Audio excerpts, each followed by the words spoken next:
Yo les bendigo abundantemente. Estamos transmitiendo desde la ciudad de Tijuana, Baja California, México, la Iglesia Sublime Gracia. Hemos tenido nuestro devocional de alabanza y ahora corresponde tener nuestro estudio bíblico. A lo largo de varios miércoles, 3 para ser más precisos, hemos estado hablando acerca de los tratos personales de Dios. Y un apóstol los califica como la vida personal, lo que podríamos llamar nuestra vida personal delante de Dios. Ahora, cuando hablamos de tratos personales, eh, algunos identifican esta expresión como tiempos de disciplina, Dios sacando la vara y poniéndola en la espalda, pero con cierta fuerza para que nosotros reaccionemos. Sin embargo, en la estructura que hemos estado viendo, tratos personales, gracia y verdad, primer par, fe y esperanza, segundo par, encontramos que realmente son experiencias a través de las cuales Dios nos lleva para nuestro crecimiento espiritual. Lo hemos estado viendo en la vida de Abraham, de acuerdo a Hebreos capítulo 11, y hemos visto en Hebreos 11, verso 8, por la fe Abraham siendo llamado. Y esa expresión siendo llamado es la expresión de gracia divina derramada en la vida de Abraham. ¿Quién era Abraham? El libro de Josué y uno o dos de los profetas hablan, el profeta Ezequiel, hablan de la idolatría de Abraham. Abraham era un hombre idólatra. ¿Cuál era el mérito entonces para que Dios se fijara en él? Yo no conozco el juicio profundo de Dios en cuanto a buscar méritos en la gente, pero sí conozco a Dios como el Dios de toda gracia, como lo dice el apóstol Pedro, el Dios de toda gracia, que mira la condición caída del hombre y expresa precisamente su gracia para que nosotros no tengamos una sentencia de muerte eterna, sino provee, eh, por gracia, provee fe para creer y salvación una vez que creemos. Y eso va en el paquete de la gracia. Es hermosa la gracia, yo diría, la Biblia está plagada de referencias muy puntuales a la gracia, aún dentro de lo que es eh, el gran capítulo, perdón, de la ley de Sinaí, ahí en los preceptos de la ley de Sinaí, más allá de los 10 mandamientos, en los reglamentos vamos a encontrar expresiones de gracia. Pero aún antes de la ley de Sinaí les voy a dar por lo menos eh, 3 expresiones de gracia divina. La primera en Génesis 3:19, si mal no recuerdo, tal vez estoy equivocado en el verso, pero vamos a verlo ahora. En Génesis capítulo 3, verso 17, corrijo, verso 17.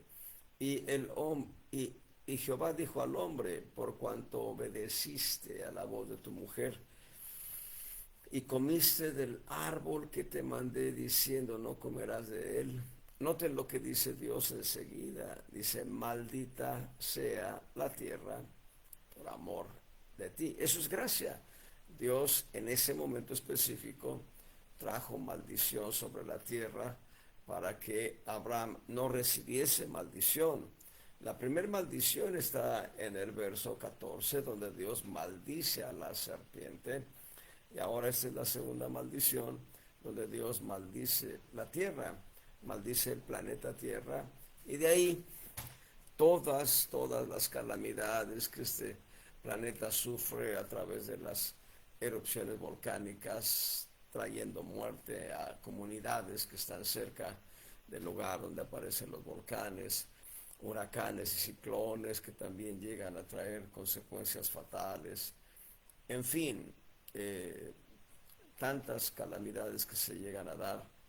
Y bueno, ahí está una expresión de gracia, Dios maldiciendo la tierra en lugar de maldecir a Adán, el hombre. Otra expresión de gracia la encontramos en Noé, cuando dice en Noé 6:8, sin embargo Noé halló gracia en los ojos de Jehová. Y antes de Noé está Enoc. Enoc caminó con Dios, eso es gracia. No podemos caminar con Dios porque tengamos dignidad propia. Podemos caminar con Dios porque tenemos la dignidad de Cristo. Eso es gracia. Bien, entonces hablar de la gracia es hablar de Génesis hasta Apocalipsis, hablar de Cristo, hablar de las bondades de Dios. Cristo es el que está lleno de gracia y de verdad, como lo dice Juan capítulo 1. Vimos su gloria, gloria como del unigénito del Padre. Estoy en Génesis 1, Juan capítulo 1, verso 14. A ver, ahorita lo confirmamos. Juan capítulo 1, del verso 14, y aquel verbo fue hecho carne e hizo tabernáculo entre nosotros, dice, y vimos su gloria, gloria como del unigénito del Padre, dice, lleno de gracia y de verdad. Esa palabra lleno es perfectamente saturado, lleno hasta la perfección, lleno hasta el nivel en que ya no hay más manera de llenar. Sin embargo, el verso 16 va a ser más puntual cuando dice, porque de su plenitud tomamos todos gracia por gracia. Tú tomas de la gracia de Cristo y no se agota la gracia. La gracia sigue siendo un nivel de plenitud para Él. Pero en el verso 17 dice, la ley por Moisés fue dada, pero la gracia y la verdad por Jesucristo fue hecha. Esto es importante. Es Cristo el autor y consumador de la gracia. Es Cristo el autor y consumador de la fe. Y es Cristo nuestra esperanza de gloria. Ahí tienen los tres fundamentos, porque la gracia expresa el amor de Dios para nosotros. Bueno, si me estanco en la gracia, no agotamos nada. Va a haber tiempo de seguir hablando de la gracia en otras ocasiones. Verdad. La verdad nos desnuda, perdón por la expresión de decirla de esa manera, la verdad pone en evidencia, voy a decirlo de una manera diferente, la verdad pone en evidencia nuestra condición de que en nosotros hay una naturaleza de pecado, en nosotros hay una fuerza de pecado, en nosotros hay una presencia de pecado. Son tres conceptos distintos. La naturaleza de pecado es la que nos empuja a hacer lo malo. La fuerza de pecado es ese poder que opera en la carne para que nuestra carne esté visualizando aquello que le agrada y que evidentemente no le agrada a Dios. Y finalmente la presencia del pecado todavía está en nosotros. Sin embargo, cuando Cristo vino a nuestras vidas, gracias a la obra del Espíritu Santo, redarguyéndonos de pecado y de juicio, mostrándonos nuestra verdad, revelando que somos pecadores, revelando que nuestra naturaleza es pecaminosa, es de maldad, entonces, en ese momento, al confesar a Jesús como Salvador nuestro, lo que hace Cristo es entrar en nuestro espíritu humano. El ser humano es espíritu, alma y cuerpo. Entonces Cristo entra en nuestro espíritu humano, lo regenera por completo, nos hace semejantes a Él. Es más que hacernos semejantes a Él, Cristo viene a habitar dentro de nuestro espíritu humano. El espíritu humano está diseñado con todo el detalle de las dimensiones de Cristo, y el que se une al Señor Jesucristo, un espíritu es con Él, somos un espíritu con Cristo. Y ahí inicia la gran experiencia de la salvación. Cristo en nosotros por su gracia. Bueno, pero entonces, perdón, viene un gran caminar de fe porque nosotros vamos a descubrir esta gracia de fe en fe. El justo en su fe vivirá. 4 veces lo vamos a encontrar en la Biblia, una en Habacuc, otra en Romanos, otra ocasión en Gálatas y una más en Hebreos. Y cuando dice que el justo vivirá por la fe, se está refiriendo a esa experiencia de santificación que Dios va a estar obrando en nuestra alma, porque el autor y consumador de la fe es Cristo. Él va a estar trabajando directamente en nuestra alma también. Y finalmente, cuando ya se haya cumplido todo el propósito de Dios, porque Él tiene nuestros tiempos, y partamos a su presencia en espíritu y en alma, estaremos completos, pero nuestro cuerpo no. Es por eso Cristo, nuestra esperanza de gloria. En Él esperamos que cuando venga en las nubes, Él va a decir una sola palabra. No sé qué palabra va a decir, pero va a decir una sola palabra. Y los muertos en Cristo se levantarán de entre las tumbas, pero se levantarán íntegramente en espíritu, alma y cuerpo, pero su cuerpo habrá sido glorificado. Hemos mencionado ya en otras ocasiones que en la primera epístola a los Corintios, en el capítulo 15, hay siete diferentes bendiciones que nos da la resurrección de los muertos. Gloria al Señor, las vamos a disfrutar. Seremos inmortales, incorruptibles, seremos celestiales, seremos, ahorita dije de memoria 3, pero así será. Bien, la verdad nuestra es que, mi verdad es que yo soy un pecador, que la naturaleza de pecado todavía está dentro de mí, como una serpiente moviéndose y queriendo hacer lo que le agrada. Pero hay un pastor, un buen pastor, un glorioso pastor, un sublime pastor. Él tiene 4 diferentes distintivos en el Nuevo Testamento. Él es el buen pastor, Él es el gran pastor, Él es el príncipe de los pastores, Él es el pastor y obispo de las ovejas, Cristo. Y Cristo tiene la bota del pastor. Deben saber que por lo menos en la tradición israelita, cuando ya empezaron a diseñar el calzado de una manera mucho más profesional, los israelitas diseñaron las botas del pastor, y la bota del pastor en cada tacón, en la parte de atrás, tiene una especie de herradura pero filosa. Entonces, si se encuentra una serpiente, adiós cabeza de la serpiente, le aplastan la cabeza hasta que se quiebra y se rompe. Bueno, Cristo ya le aplastó la cabeza al diablo en la cruz, y el diablo ya no tiene autoridad, y entonces el diablo está dando golpes de ahogado, pero Cristo hace lo propio en la guerra interna que tenemos nosotros, golpeando la cabeza de la serpiente, la naturaleza de pecado. La serpiente dentro de nosotros es naturaleza de pecado. Y bueno, nuestra gran verdad, somos pecadores, se confronta con la justicia de Dios, Dios trayendo castigo, no a nosotros. Si recuerdan la descripción de Génesis 3:17, Dios maldijo a la tierra por amor del hombre, y ahora Dios en la cruz del Calvario, no ahora sino tiempo atrás, en la cruz del Calvario, Dios castigó mi pecado, nuestro pecado, el pecado de todos ustedes. Dios lo castigó en Cristo. Y al castigar el pecado en Cristo, nosotros recibimos la justicia de Cristo. Eso es lo glorioso de este primer par de tratos personales, gracia y verdad. También hemos hablado del segundo par de tratos personales, que son fe y esperanza. Y la fe, no estamos hablando de la fe supersticiosa ni de la fe mental, estamos hablando de la fe espiritual. La fe supersticiosa, bueno, hay muchos ejemplos de fe supersticiosa en la Biblia. Uno de ellos, el de los filisteos, cuando construyen un carro y ponen el arca del Señor en el carro, dicen: sí, las vacas regresan por sus becerros, estos no son juicios de Dios.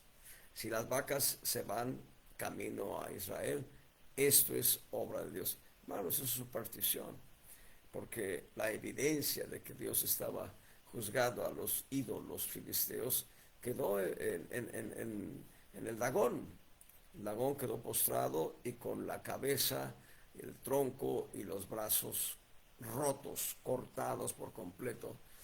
No sé si era un ídolo de piedra, no sé si era un ídolo de bronce, pero cualquier material que haya sido, aún de madera, se requiere una intensidad de fuerza para cortarlo.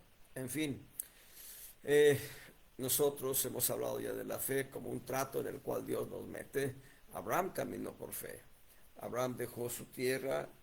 Abraham empezó a caminar hacia la tierra de Canaán, una tierra que no conocía, una tierra de la que solamente oyó hablar del Dios, de la gloria. Eso es lo importante. La gracia, el primer punto, manifestó al Dios de la gloria en la vida de Abraham y para que Abraham tuviese fe. Dios llevó a Abraham, en diferentes pasos de fe hasta que llega el momento en que Dios le dice a Abraham, dame tu hijo, tu único Isaac, al que amas. Abraham se levantó muy de mañana, en el bardo del asno tomó la leña, 2 esclavos, 2 siervos, tomó a Isaac y caminó hacia el monte Moriah. No tengo yo todavía idea qué tan distante era el lugar donde estaba el campamento de Abraham del monte Moriah, pero había cierta distancia. Por ahí si ven una película en la que Sara corre a la montaña y ve que eso es falso. Toda esa escena de Sara es falsa, es mentira. Porque Abraham, no hay evidencia en la Biblia de que Dios haya hablado a Abraham esto, no hay evidencia en la Biblia de que Dios se lo haya dicho a los demás. Dios se lo dijo a Isaac cuando estaban en el monte Moriah. Y Abraham ató a Isaac. Y ahí la fe no solo es en Abraham, también la fe está manifiesta en Isaac. Isaac se dejó atar, era joven, podría haber huido. Y Dios sabía que Abraham lo haría. Abraham no lo sabía. Y lo que hizo Dios fue demostrar en el laboratorio de la fe que Abraham tenía fe. Así que ahí está. Esperanza, ¿cómo no? Fe y paciencia deben ir de la mano. No debemos ser perezosos, sino herederos, como aquellos que fueron herederos. Nosotros, en fe y en paciencia, heredar las promesas. Y debes considerar las promesas que Dios te ha dado para que las puedas heredar. Y debes venir a la Escritura. Debes leer el Testamento. Debes buscar las promesas que son tuyas. Es posible que encuentres promesas que Dios le dio a Abraham, a Isaac, a Jacob, promesas que Dios le dio al pueblo de Israel, a David, a Samuel. Pero cuando encuentres promesas que son para ti, tómalas, arrebátalas. Dios no es hombre para que mienta, ni hijo de hombre para que se arrepienta. Él la va a cumplir. Y Cristo es el albacea del testamento para que vea ante el juez justo el cumplimiento del testamento. Y el juez justo es el Padre. Así que Dios es precioso en ese sentido. Muy bien. Los tratos personales, el par, la pareja que vamos a ver hoy, el par que vamos a ver hoy, son confesión y posesión.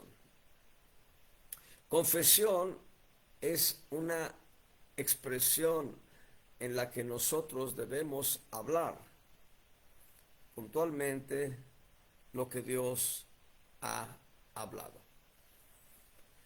Eso es confesión, declarar lo que Dios ya ha hablado para nosotros. En un plano universal, en un plano coloquial de la humanidad. Confesión es declarar lo que otro ya habló. Entonces, si algún político dice, la inseguridad ya se acabó en México, confiésala, pero verás si hay o no eh, eficacia en lo que dijo aquel político. Sin embargo, cuando Dios te dice a ti en lo individual, en lo personal, mozo fui y he envejecido y no he visto justo desamparado, ni su simiente que mendigue pan, tú lo primero que tienes que hacer es, en el caminar de fe, decir, esto es mío.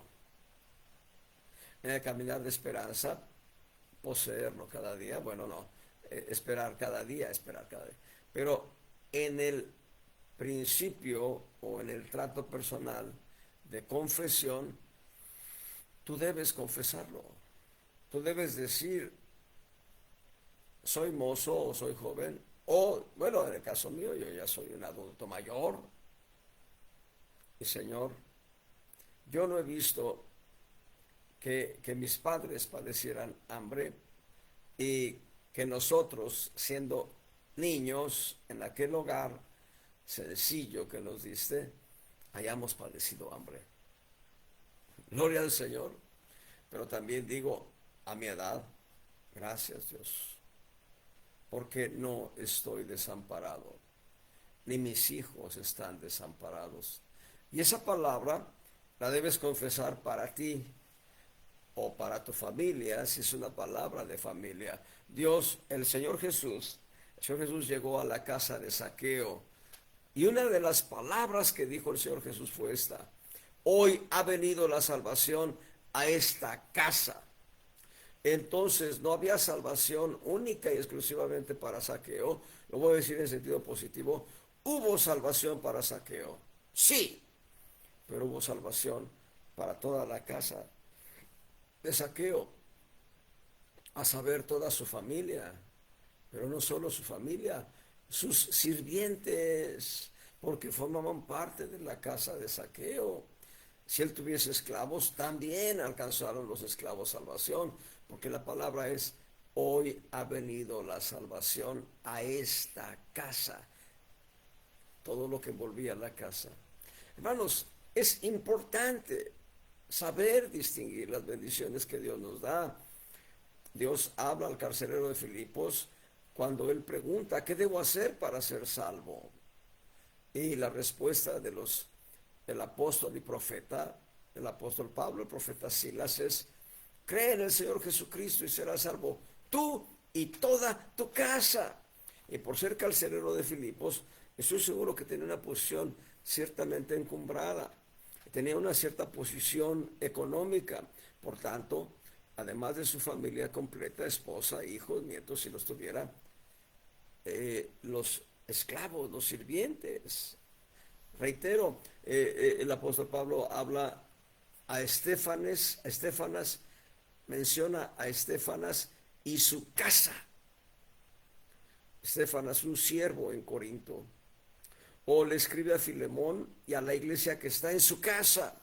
O habla de el matrimonio de Priscila y Aquila y la iglesia que está en su casa. Hermanos, cuán importante es ver las promesas que Dios nos ha dado. Ahorita estoy citando algunos textos o referencias que tienen que ver con el principio de la salvación.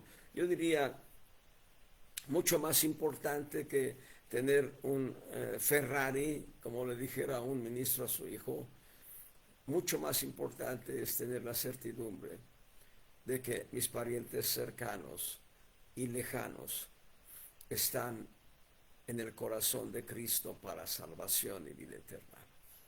Pero junto con ello, bueno, acabo de mencionar también, antes del pacto de familia, más que pacto de familia, antes de la bendición, la salvación a la familia, acabo de mencionar antes el hecho de la provisión. ¿Qué voy a comer mañana? No te afanes por el día de mañana. Cada día traerá su fatiga. Así que no debemos afanarnos. No debemos nosotros estar pensando, bueno, ¿qué voy a hacer mañana si ya se acabó el frijolito? Ya no tenemos tortillas. No te preocupes. Dios va a tener el cuidado suficiente para que tú tengas que comer mañana y pasado mañana. No te afanes por el día de mañana, cada día traerá su eh, fatiga. Veamos pues en Abraham este principio de confesión en Hebreos 11:9, la segunda parte. Hebreos capítulo 11, verso 9, dice: por fe habitó en la tierra prometida como en tierra ajena, morando en cabañas. Hay un detalle aquí en cuanto a la confesión. ¿Dónde radica el principio de la confesión? Vamos a corroborarlo, esto que acabamos de leer, con Génesis. Es en Génesis donde Dios le dice a Abraham, allá en el capítulo 13, en el capítulo 13, perdón, esta Biblia está muy voluminosa. En el verso 14, Jehová dijo a Abraham, después que Lot se apartó de él, estoy en Génesis 13, verso 14, alza ahora tus ojos y mira desde el lugar donde estás hacia el Aquilón, a saber, hacia el norte, y hacia el mediodía, a saber, hacia el sur, y al oriente y al occidente. Mira, voltea, ve las cuatro fronteras. Dice algo más, verso 15, porque toda la tierra que ves, la daré a ti y a tu simiente para siempre. Y haré de tu simiente como el polvo de la tierra, que si alguno podrá contar el polvo de la tierra, también tu simiente será contada. Y hasta aquí vemos una gran promesa. Y esta gran promesa es un exceso de terreno cuyos límites no alcanza a ver Abraham. Los límites de su mirada alcanzan un cierto punto, pero Dios le está diciendo más allá. Pero algo sucede entonces. Esta promesa va aparejada con una instrucción y le dice, levántate Dios. Verso 17, Génesis 13, verso 17, Dios le dice a Abraham, levántate, ve por la tierra, a lo largo de ella y a su ancho, porque a ti la tengo de dar. ¿Saben ustedes? Abraham no heredó toda la tierra. Abraham lo único que pudo poseer fue la cueva de Macpela en Hebrón. La cueva de Macpela, donde sepultó a Sara su esposa, a Sara su mujer. Isaac e Ismael sepultaron a Abraham en la cueva de Macpela. José el soñador sepultó a Jacob en la cueva de Macpela.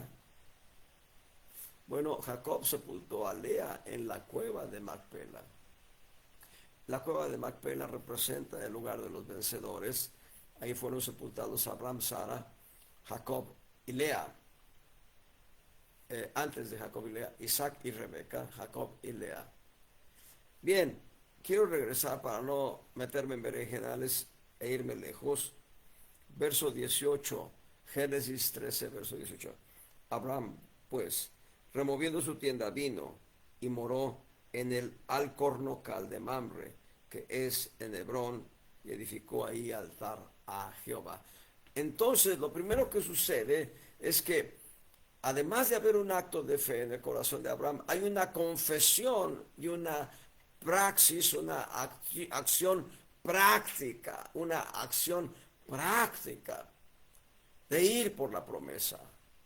Dios le dice, levántate, ve a lo largo y a lo ancho de la tierra, posee la tierra. Y cada vez que Abraham plantaba su tienda de campaña, decía, esto me lo dio Dios. Nosotros no queremos caminar en el principio de confesión, pero el principio de confesión es previo al de posesión. No puedes poseer sin antes confesar. Entonces, decía mi pastor en México, muchas veces la fe nos dura lo que dura la noche.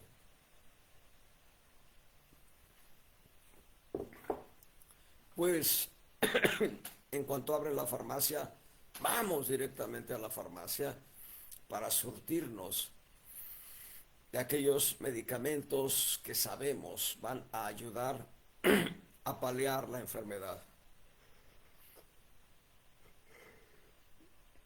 Perdón. Pero lo que Dios quiere es que del par anterior, que es fe y esperanza, ya que tienes la fe, confieses, ahora en el tercer par, confieses, esto me lo dio Dios, esto es mío.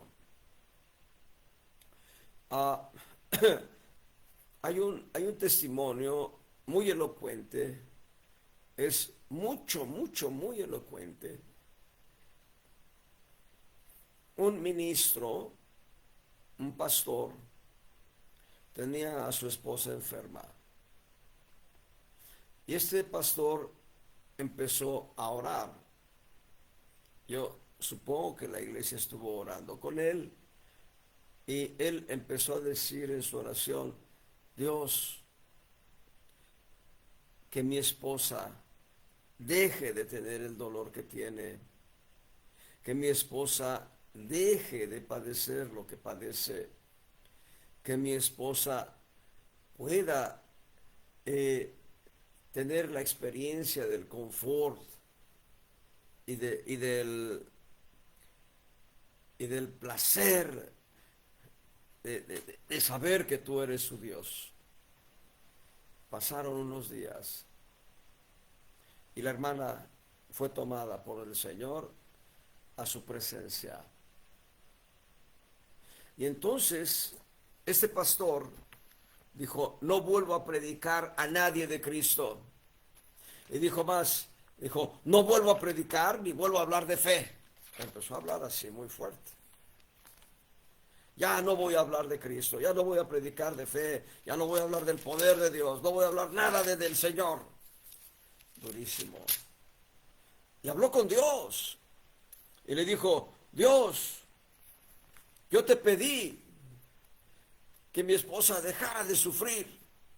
Yo te pedí que mi esposa dejara de llorar por el sufrimiento que tenía en su cuerpo. Yo te pedí que no hubiera ya más dolor, ni más lágrimas, ni más enfermedad en ella. Yo te lo pedí.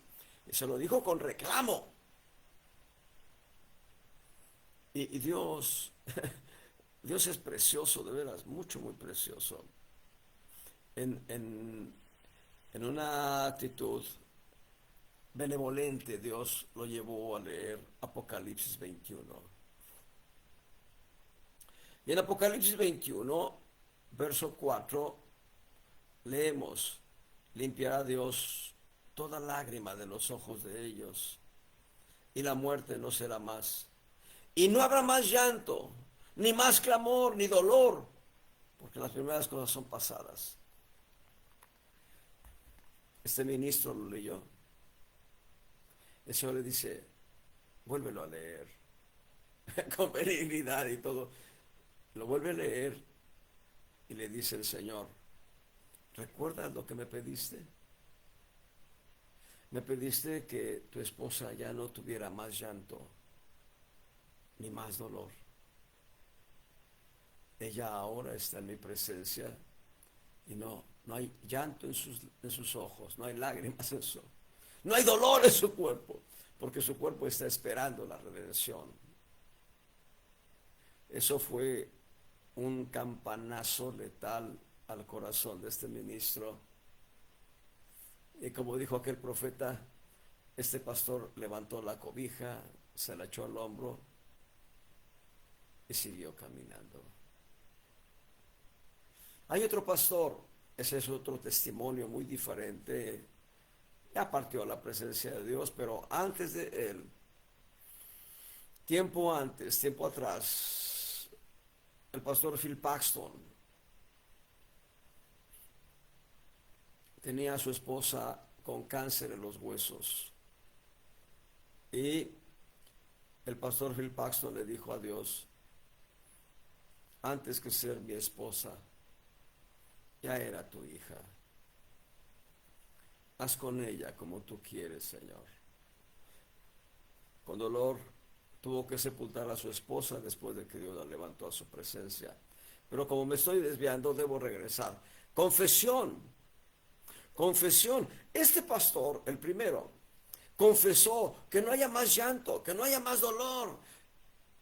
Y Dios lo cumplió. Perdón, no es burla, perdóname Dios, no es burla. Pero Dios lo cumplió. A veces el hombre es egoísta. El hombre llega a ser tan egoísta que tiene al pariente enfermo, muy enfermo, quebrantado, hasta la muerte, pero dice, no, Señor, no lo mates, no, todavía no, todavía no. Pero está sufriendo. Cuando alguien va a la presencia de Dios, deja de sufrir. Su cuerpo espera la resurrección de los muertos, pero su alma y su espíritu vienen a disfrutar la presencia de Dios en plenitud. No me desvío, quiero regresar. Confesión. Perdón, lo que tú y yo debemos hacer cada vez que tenemos presente una promesa de Dios es confesarla. Es decir, esto es mío, esto Dios me lo dio. El pueblo de Israel avasalló, o bueno, no, pero sí penetró la tierra de Canaán y la poseyó, aunque no avasalló a todos los pueblos, pero sí penetró y poseyó la tierra de Canaán porque dijo, esto Dios me lo dio. Y quien se opone a que tú heredes es el enemigo. El enemigo es quien está queriendo impedir que tú tomes tu herencia. Porque después de la confesión viene la posesión. Abraham caminó y caminó y caminó, porque la escritura dice, todo lo que hollare la planta de tu pie, todo lo que pisares será tuyo. Yo lo he dicho en otras ocasiones y lo reitero ahora. ¿Cuántas promesas de Dios conoces en la Biblia que son para ti? Número 2, ¿cuántas promesas de Dios que conoces que son para ti ya se las has pedido al juez justo? Y en punto número 3, ¿cuántas promesas de Dios que conoces que son para ti, que le has pedido a Dios, ya las has disfrutado? Mi esposa y yo esperábamos tener hijos. Tardamos 7 años, número de perfección, 7 años esperando. Antes de que sucediera el milagro, Dios nos dio promesa a través de palabra profética. Y lo que sucedió fue que había un impedimento, ¿cómo lo puedo calificar? Había un impedimento anatómico, clínico,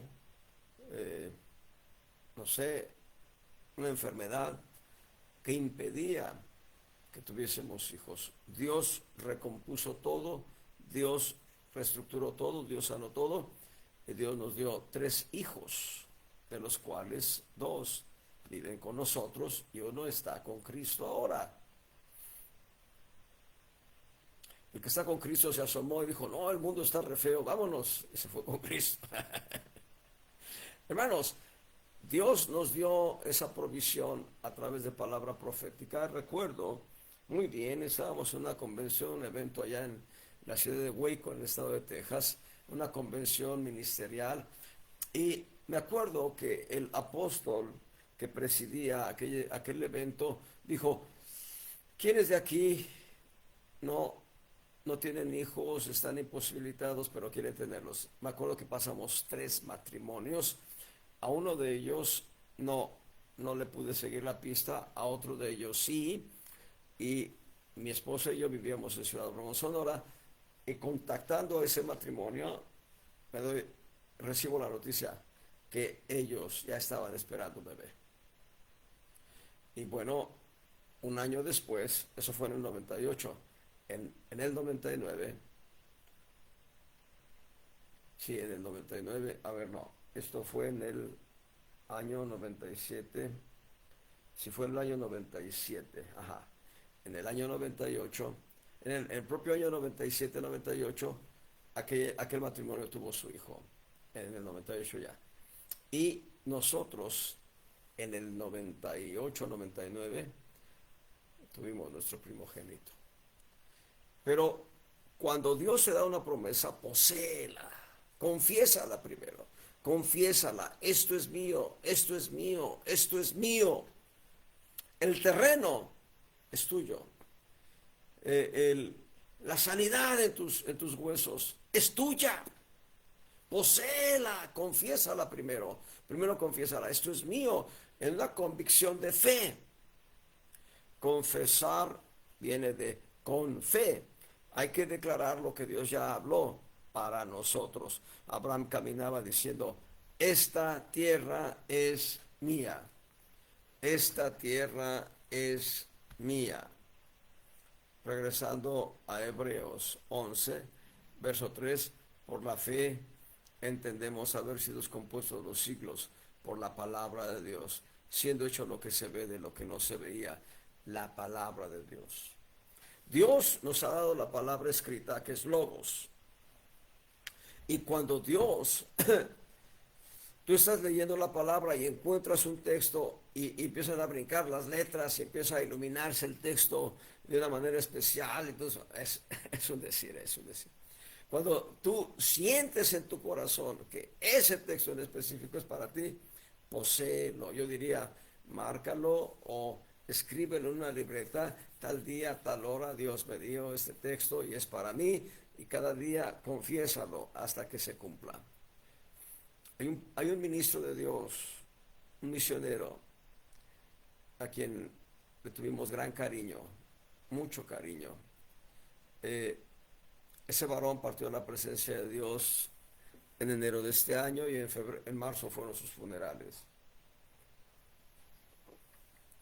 Allá en Los Ángeles, California. Ese ministro, que fue una bendición para nosotros, estaba en una disyuntiva, y estoy hablando desde hace, ¿qué les gusta? No sé, tal vez 50 años, no sé, no sé cuánto tiempo, pero hace ya mucho tiempo.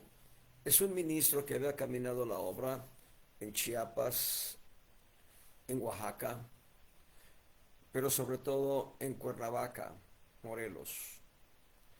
Y él estaba en la disyuntiva de emigrar a Estados Unidos o permanecer en México. Su familia había crecido, él necesitaba un empleo sólido y había familia ya establecida en Estados Unidos que le decía, ven para acá. Entonces él estaba orando y no sé si fue un profeta, supongo que sí fue un profeta que le dijo, en una palabra profética en un culto, le dijo, ve, porque yo seré contigo a donde quiera que vayas.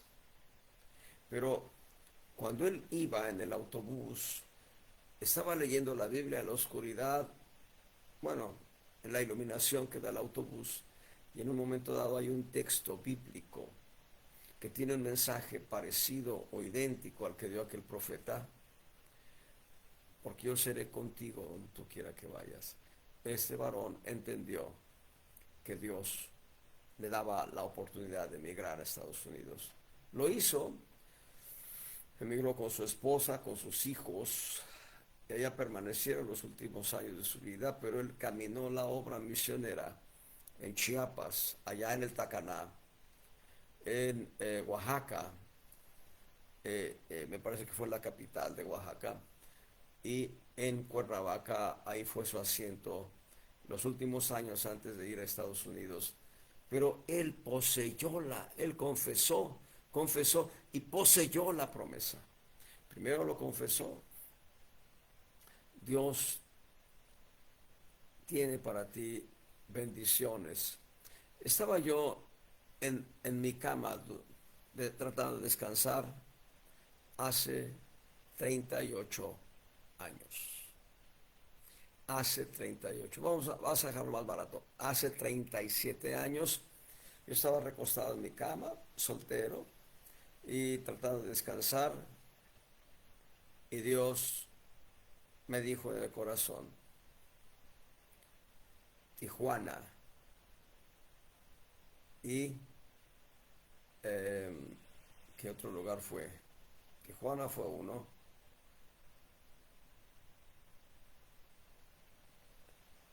La Paz, Baja California Sur.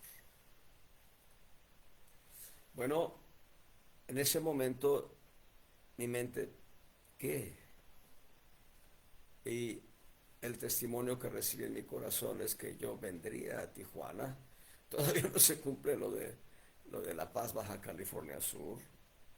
A mi edad, no sé si Dios me lleve para allá o no, pero estoy en Tijuana ahora.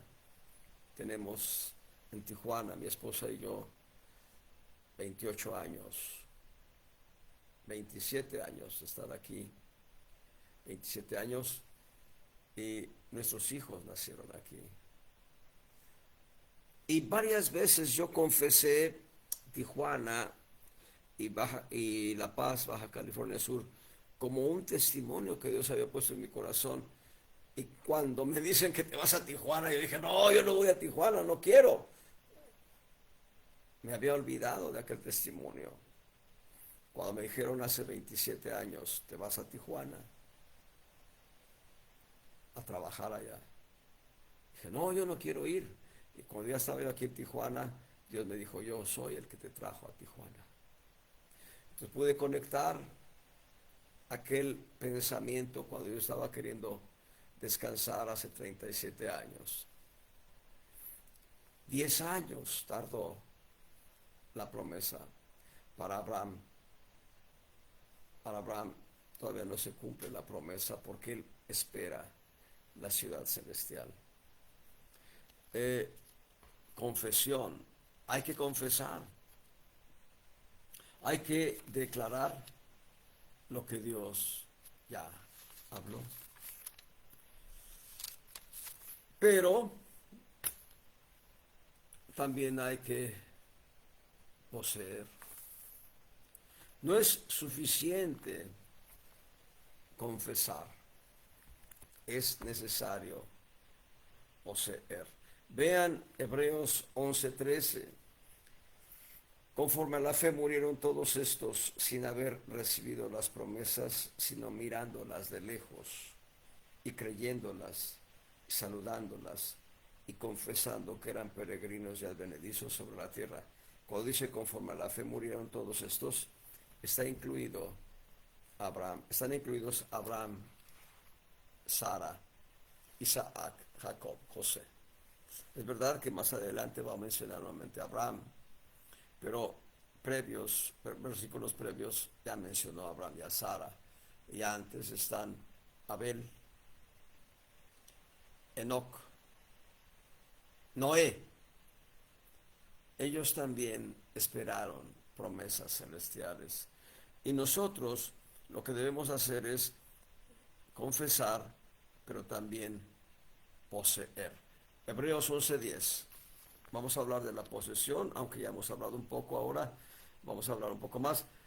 Abraham esperaba ciudad con fundamentos, el artífice y hacedor de la cual es Dios.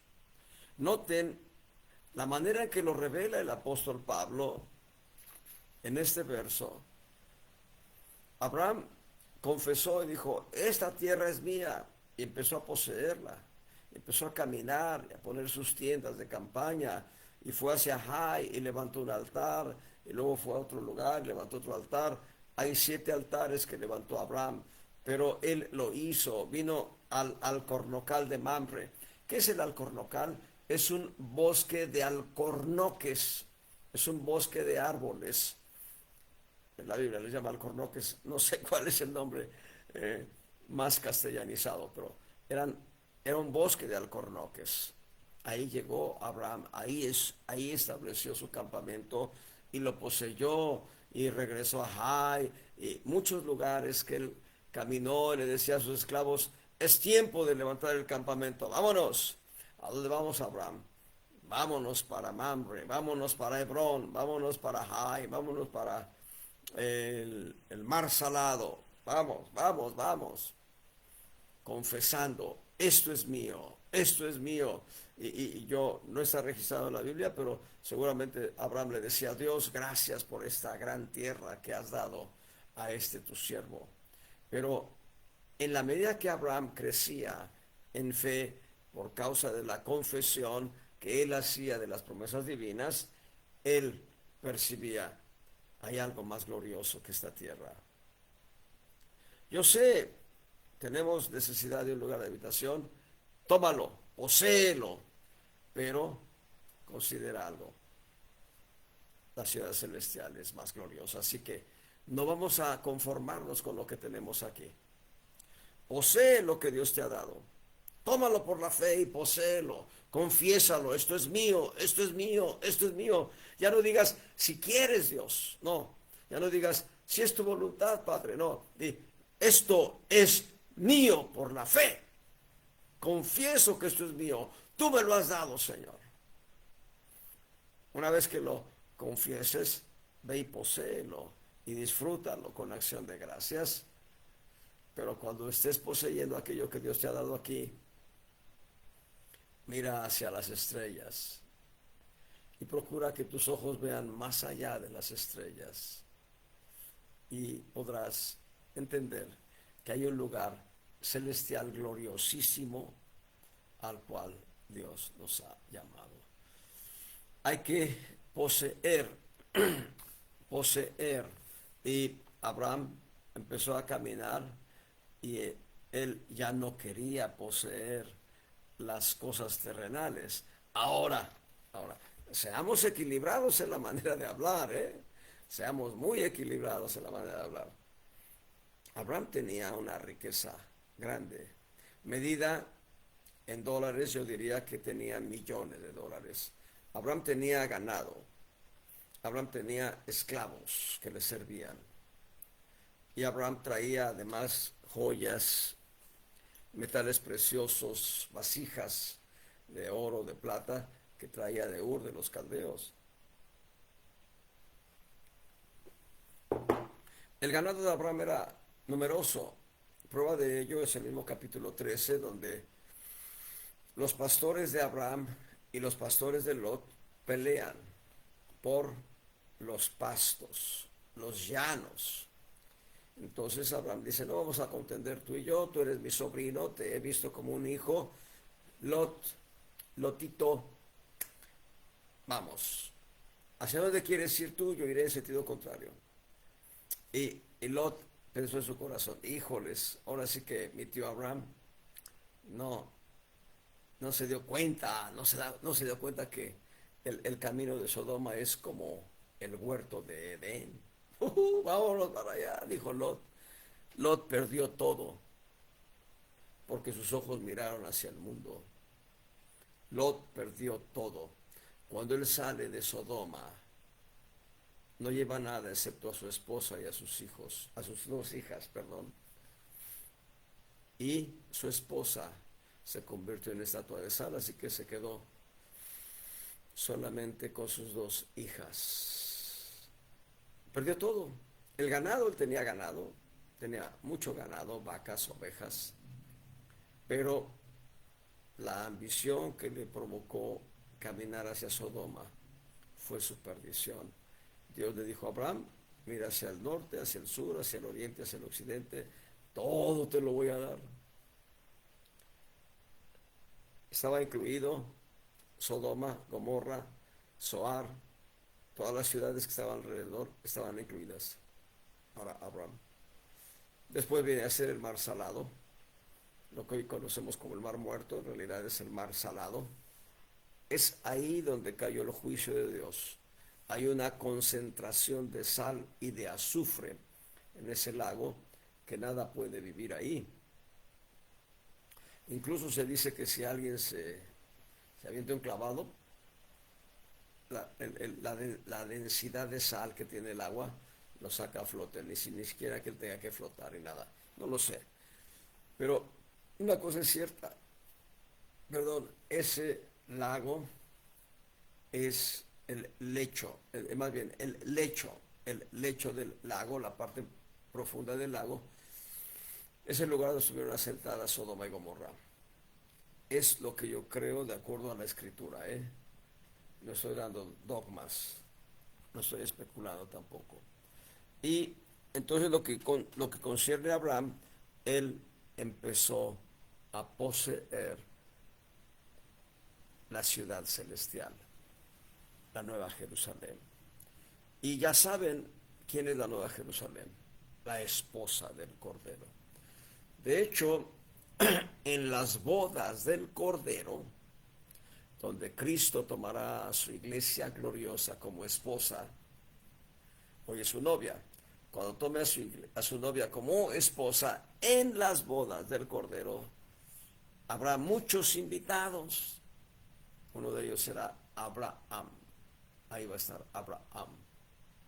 Bueno, Sara, obviamente, Moisés, David, Samuel, ¿cómo no? Isaías, Jeremías, Ezequiel, Daniel. Uy, claro que sí, Daniel. Va a haber muchos invitados a las bodas del Cordero. Muchos invitados. Abraham. Abraham tenía mucho dinero, medido en dólares al día de hoy. Él tenía mucho dinero para vivir desahogadamente. Pero Abraham no estaba satisfecho ni con la tierra de Canaán, ni con las riquezas materiales que él tenía, sino que Abraham quería algo más glorioso.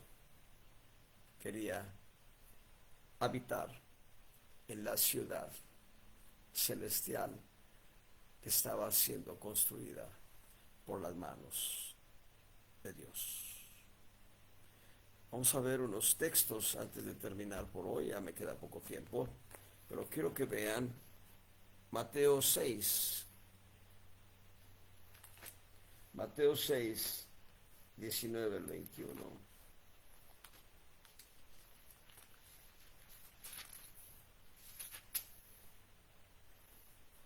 Los afanes. A ver qué dice Mateo 6, 19 al 21. No os hagáis tesoros en la tierra donde la polilla y el orín corrompe, y donde ladrones minan y hurtan, mas haceos tesoros en el cielo, donde ni polilla ni orín corrompe, y donde ladrones no minan ni hurtan, porque donde estuviere vuestro tesoro, ahí estará vuestro corazón. ¿Quieres poseer el cielo? Haz tesoros en el cielo. ¿Cómo puedes hacer tesoros en el cielo? A través de ofrendas, diezmos, limosnas. Es como estar depositando en la ventanilla del banco celestial. Cuando tú ofrendas, cuando tú diezmas, cuando tú das limosnas. Aleluya. Bueno, el verso 24 al 33, ¿sí? No voy a leerlo, se lo dejo de tarea. Habla de los afanes, donde Mamón con M mayúscula tengo aquí una nota, yo siempre les había dicho que era el dios de las riquezas griego, pero tengo una nota aquí distinta. Dice que Mamón es una palabra de origen caldeo que significa confianza, riqueza,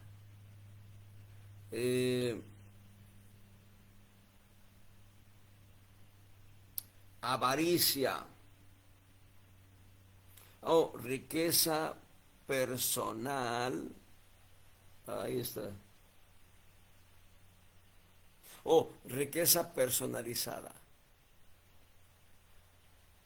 Mamón significa confianza, riqueza personalizada y avaricias. Avaricia, perdón. Lucas 16, 9, 11 y 13. Lucas capítulo 16, versos 9, 11 y 13. Habla de las riquezas temporales en esta tierra. En la actualidad hay mucha gente avariciosa que atesora y atesora y atesora, pero cuando muera se va a quedar todo eso. En publicidad vemos hombres muy ricos, muy ricos. La pregunta es, ¿tienen a Cristo en su corazón? Si ellos tienen a Cristo en su corazón, la respuesta es que ellos deben buscar más el reino de Dios y su justicia. Si ellos no tienen a Cristo en su corazón, tanta riqueza servirá para nada, para nada. Así que Dios quiere que nosotros poseamos el reino invisible, poseamos, ya el Señor nos habla de confesar, pero también de poseer. Vamos a Proverbios 30, versos 7 al 9. Proverbios 37 al 9, y esto es para nuestra estadía aquí en la tierra. Dice, dos cosas te he demandado, no me las niegues antes que muera.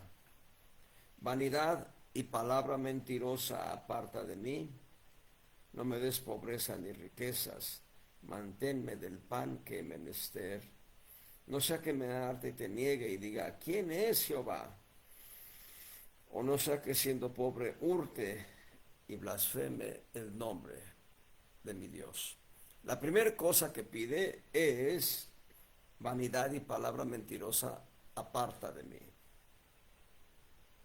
Y la segunda cosa que pide el proverbista es no me des pobreza, pero tampoco me des riqueza, o sí, en ese orden.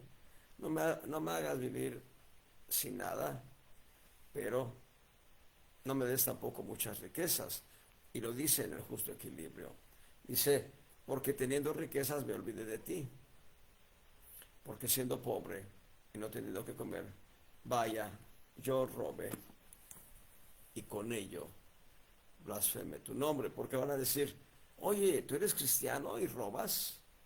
Ya les conté esa anécdota que me avergüenza, pero la voy a contar otra vez. Estábamos en la clase de historia, segundo año de secundaria. Estamos hablando de hace 55 años. Y en la clase de historia, el profesor Rafael Ramírez Reyes dijo, ¿quiénes de aquí son?